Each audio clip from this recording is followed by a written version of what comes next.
All right, this video is for folks who are in a little bit of a pickle with cash flow. You might have heard the phrase robbing Peter to pay Paul. You might have gotten into a situation where you are trying to pay your guys, but you're getting late on those payments and they're getting frustrated and the customers aren't paying quickly enough and you are you're in a bind. Okay, that's what this video is for. And what I want to tell you first and foremost is that I have been there. I know the feeling. I know that it keeps you up at night, and I know that there is a path forward.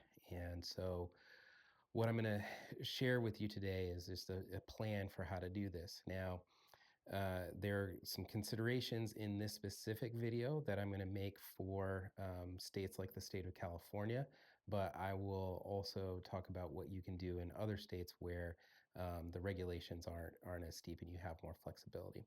So the first thing that we need to talk about is cash flow management. In a paint job, how do you manage the flow of cash is critical. It is critical to that feeling of squeeze and tightness and being able to manage your business.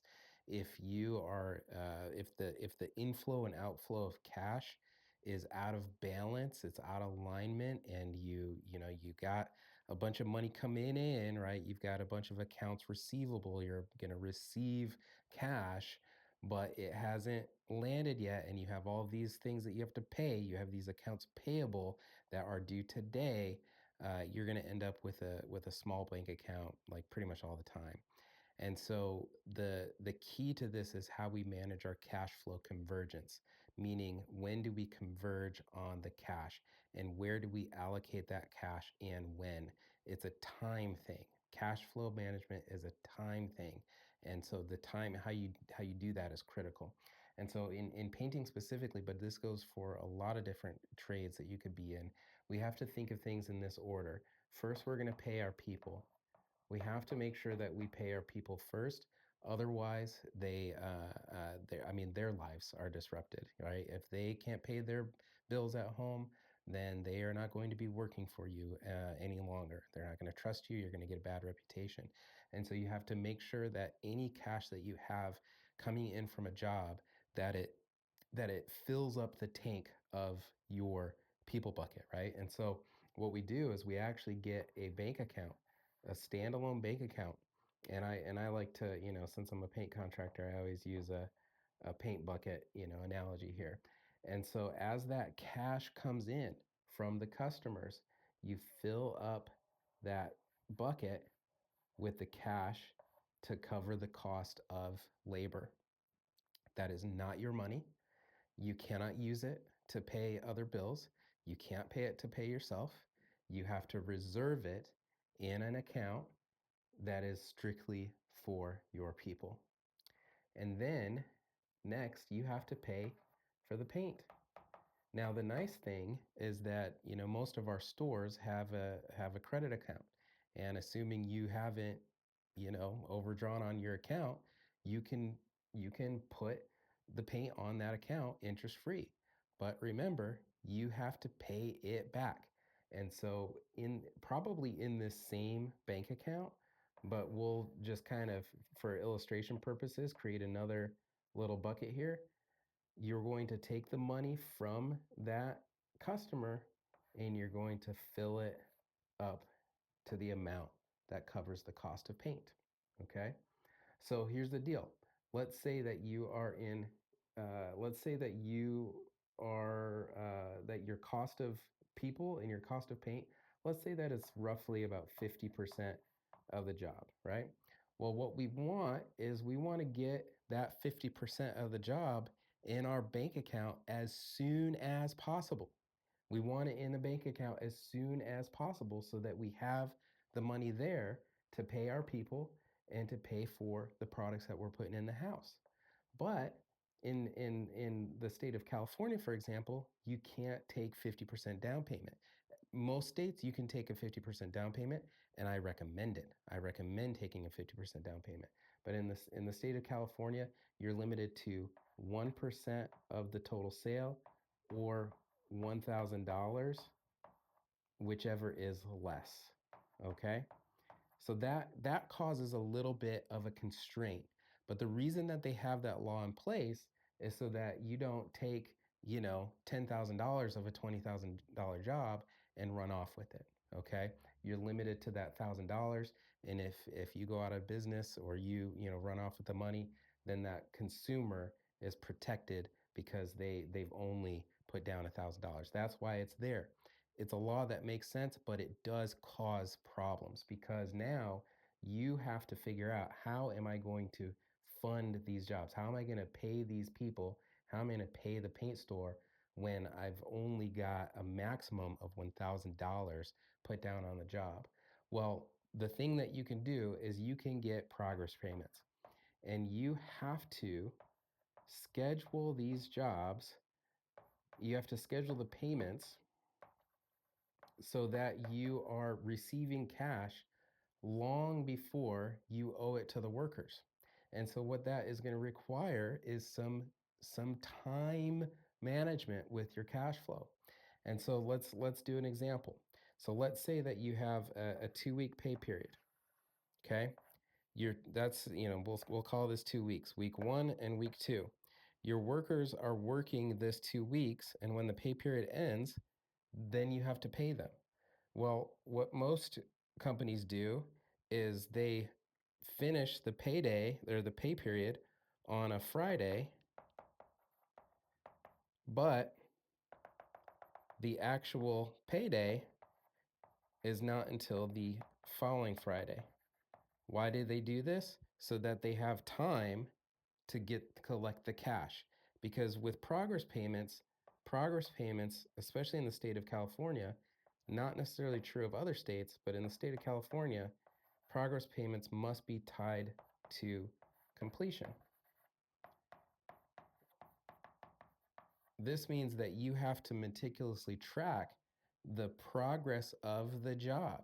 If you have a job, you're painting a house, and let's say this house has 4 rooms or 4 areas, and over the course of the 2 weeks, you did 2 rooms. You need to be able to meticulously track it so that you are now able to bill progress on these 2 rooms. We bill that progress here. Once it's complete, we really have to be after those clients to make sure that they pay right away so that we get that cash right here, cha-ching, and we have the money in the bank to make payroll.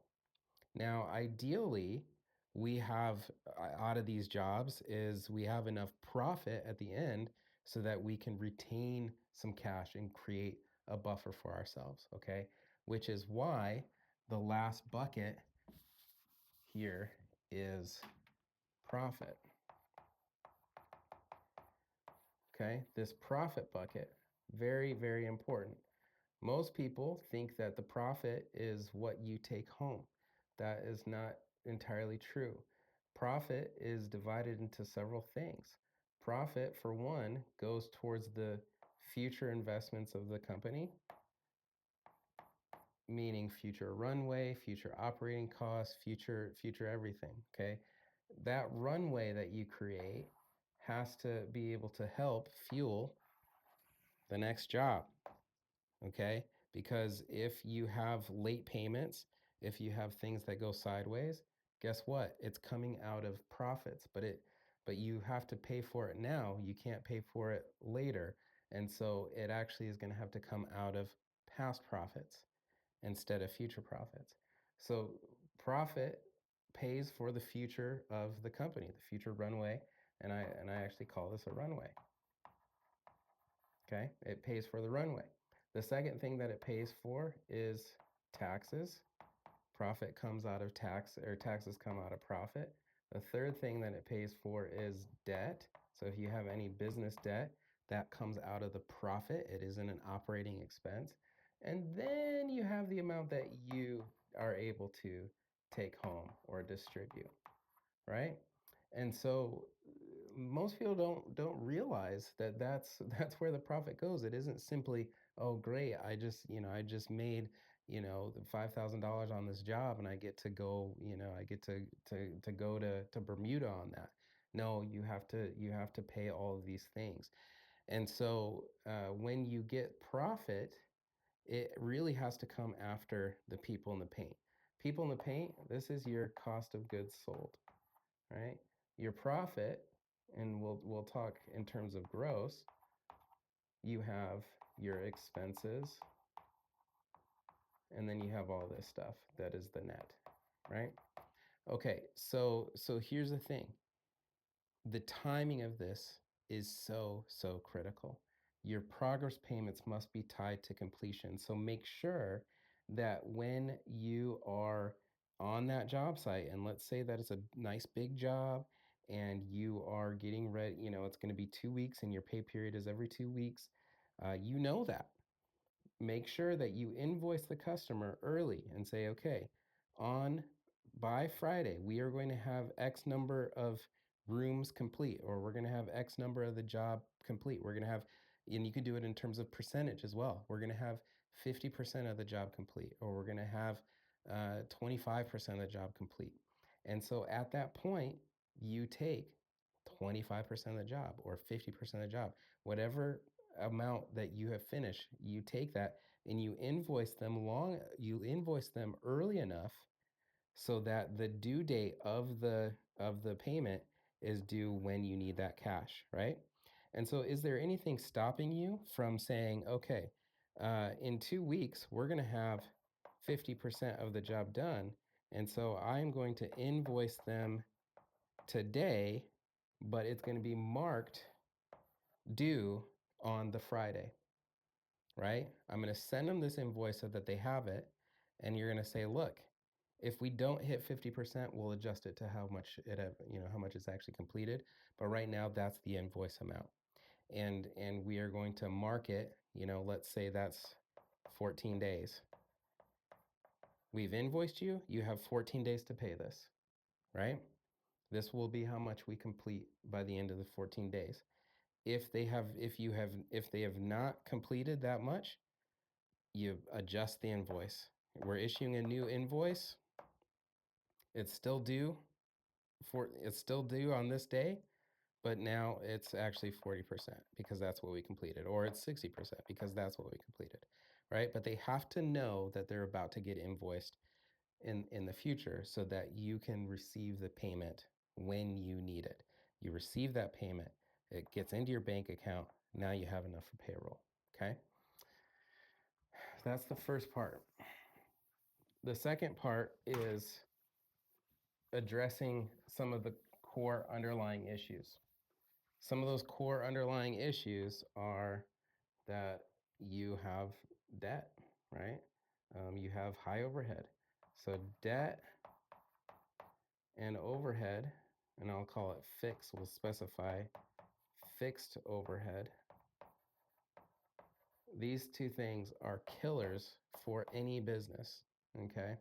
The higher your debt ratio is, the harder it is to stay in business. The higher your fixed overhead ratio to revenue is, the harder it is to stay in business. When these things are really high and your cost structure is really high, this is called being over leveraged. So when you're over leveraged, it's really hard to run business. Okay, it's really hard to run business.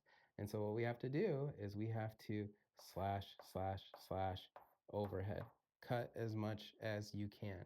Okay, any position in your company that is not selling or producing jobs is costing you money, right? They're not earning money, they're costing money. And so any position that you have that isn't either earning money or producing money through sales or production, they are on notice, right? They have to make themselves useful in some other way, or you might not even be able to afford it.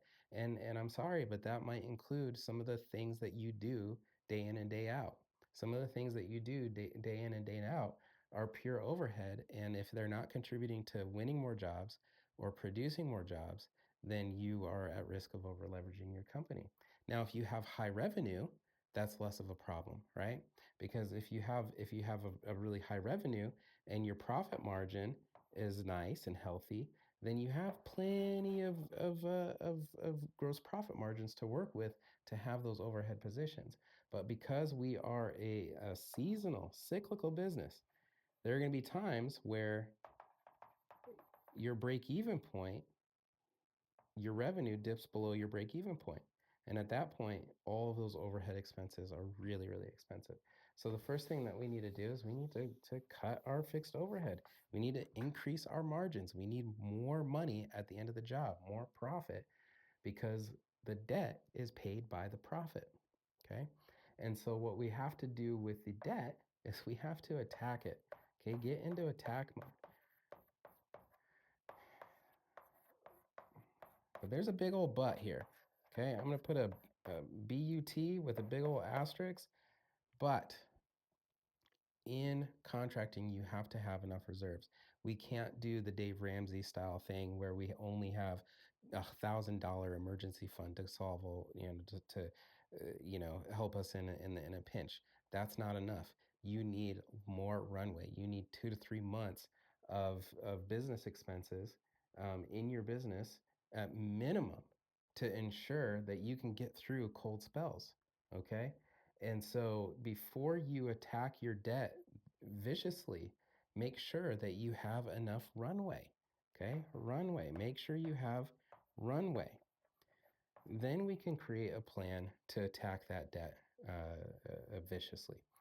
So how do we attack the debt? Well, I mean, again, we're cutting as many overhead expenses as possible. We are jumping on job sites and putting paint. If we're not in a position, if we're not finding jobs, then we're out there helping to produce. You have to do one or the other. All the admin stuff, all that stuff that's important but not urgent. Right now, unfortunately, we don't have the luxury of working on it because we're in crisis. We have to focus on the things that are urgent, important, and getting jobs is urgent. Getting jobs is important. Producing jobs is urgent. Producing jobs is important. And if you're in this mode, you have to do your day has to be spent doing one of those two things. We don't have the luxury of doing what all the gurus tell us to do, which is to get out of the business, create a passive business. We're not doing that when we're in crisis. We don't have that luxury. What we have to do is we have to focus on the problem, focus on generating income. It's not forever, but it's right now until we get more cash in the bank. The more runway you have, the more luxury you have. Okay. So build the runway, start attacking the debt. The other thing that we could do with debt is we can negotiate. Okay. We can go to our lenders and we can negotiate. When you have cash in the bank, that's a very powerful tool for negotiating debt. Hey, I know I owe you $5,000, but I have $4,000 today. Will you take it? Okay, that'll cut your interest. It'll cut the total amount owed. Try to negotiate on that. Okay, you'd be surprised by how flexible your lenders are, especially if they think that you're going to go under and that they risk not getting any of their money. Okay, so attack the debt and maximize profits. How do we maximize profits? Maximize profits comes from two areas primarily. Either we, decrease expenses, right, or we increase price. Those are the two ways, right? We decrease the expenses of the job, or we increase the price. Ideally, you can do both. I think too many people try to just increase price, but what they often do when they increase their price, they increase their expenses as well. Okay, but we have to be disciplined. If we're going to increase our price, and sometimes when the economy is a little bit sluggish, we don't have the luxury of increasing our price, but what is in our control is decreasing our expenses. Okay, and that may include you getting out on the job site yourself. That may include you doing the sales yourself. It may include doing a lot of stuff yourself. And that is not a popular opinion. DIY in business is not a popular opinion. Most people say you need people, but do we DIY something versus delegate? That's the question, right? Well, we delegate things when we can afford to take the risk. Because anytime you delegate something, you are sacrificing profit, right? You're sacrificing profit. However, we don't want to live in this mentality of reserve, conserve, like we don't want to be scared the whole time. And so we have to be optimistic that if we delegate something, if we hire something out, if we outsource something, we have to be optimistic that it's going to work, but we also have to be very diligent to make sure that it's actually working. And if it's not, we have to cut it right away. Okay. If you have, again, runway, if you have more runway, you can afford to let people figure things out. But if you don't have the runway, you need things to work today. And that's just the reality, which is a very hard place to be. But at the end of the day, if you're not making the money, then how are you going to pay it out? And so, in that case, if you don't have the money, then I'm sorry, buddy, but you are going to have to DIY some stuff. You're going to have to knock some doors. You're going to have to get the paintbrush out. You're going to have to get the work done and maximize your profits through that. Now, we work our way through this. We improve a little bit at a time and we get to the point where we can hire again, where we can bring people in, where we can offload some of that stuff. And if we find the right person who has a track record, who can win, who can sustain, we team up with them and we do it together, right? Now, in all of this, if you're going to be doing, if you're going to go do it yourself on all of this stuff, which you can, the thing that you have to watch out for the most is going to be burnout. Okay. Hustling, grinding, it is hard. It is a drag. It is a lot. Okay. It is a lot. Here's the deal: burnout comes from prolonged stress. Okay. Prolonged stress. And I would say without a win. So if your stress levels have just been going on and on and on and you're not winning, this is a recipe for burnout. And so how do we overcome this burnout? Well, it's two things primarily. One is that you have to celebrate the wins, even the small wins, okay? Find reason to celebrate. Find reason to be grateful, okay? Look for the positive in everything. Look for the silver lining. Remain optimistic. If you can't celebrate the small wins, you are going to be focused on the negativity. And let me tell you, if you are a person who's focused on negativity, you're going to find it no matter where you go. You will always find the negativity. You will always find the problem. You will always find what is wrong with this world. And you can't do that to yourself. You can't do that to your team. You can't do that to your family. You got to knock it off. You got to get positive. You got to look for the silver lining. You got to celebrate these wins.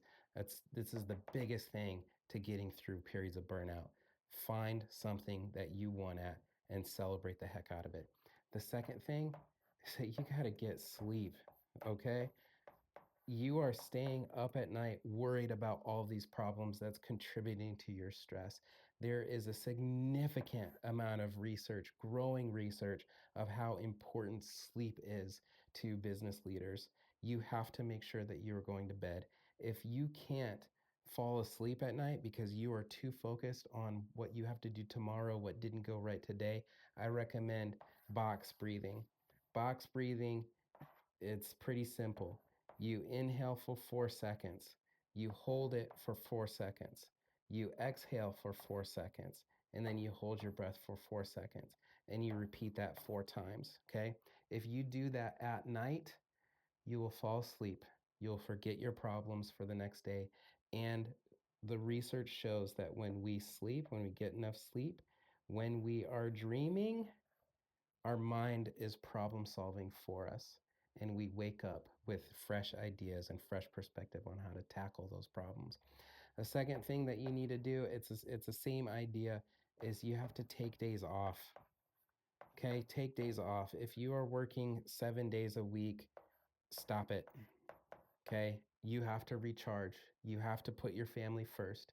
You have to put yourself first. Okay, Saturday and Sunday, take the day off, stop working, go to the park, do something that can allow you to recharge. Play games with your family, do something that can allow you to recharge. Because here's the deal, once it's Monday to Friday, we are focused. Okay, any time that you're not sleeping or taking days off on the weekend, we are focused. Focus, focus, focus. And focus is the last important thing that I'm going to share with you here.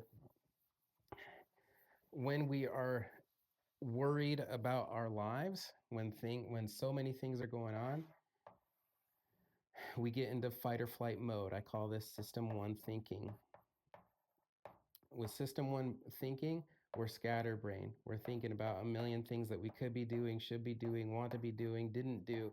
We're going 100 miles directions. We're trying this, we're trying that. We're trying all of these things to solve one single problem, and we're getting nowhere fast. Instead, take a deep breath. Okay, breathe, get some rest. Let's get our minds back into system 2 thinking, which is rational, methodical, slower, and it's focused. And when you focus on that one thing, okay, which in this case is cash, getting cash in the bank, keeping cash, the timing of the cash, cash, cash, cash. That's what we're focused on. We're not focused on anything else. Okay. Stop trying to do 100 things to make $100. Try to do one thing that will get you $100, and you'll get there a lot faster. I know that for many contractors, especially in an election year, there's so many things that are concerning, out of your control. We don't know what's going on. The free market is cyclical, it goes up and down, and sometimes there are industries that do well when the economy is good, and sometimes there are industries who do bad when the economy is good, and sometimes the economy is bad and everybody's doing bad. Sometimes the economy is bad and you're surprisingly doing good. There's so much outside of your control. Give yourself a break, okay? Cut yourself some slack. This is not all your fault, but what is in your control is where you put your focus and attention.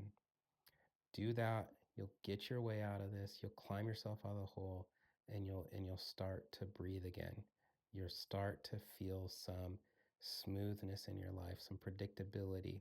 And when you can get to that point, when you get to the predictability and you can feel safe, then you start building those things and working on those things that are going to allow you to thrive in this business.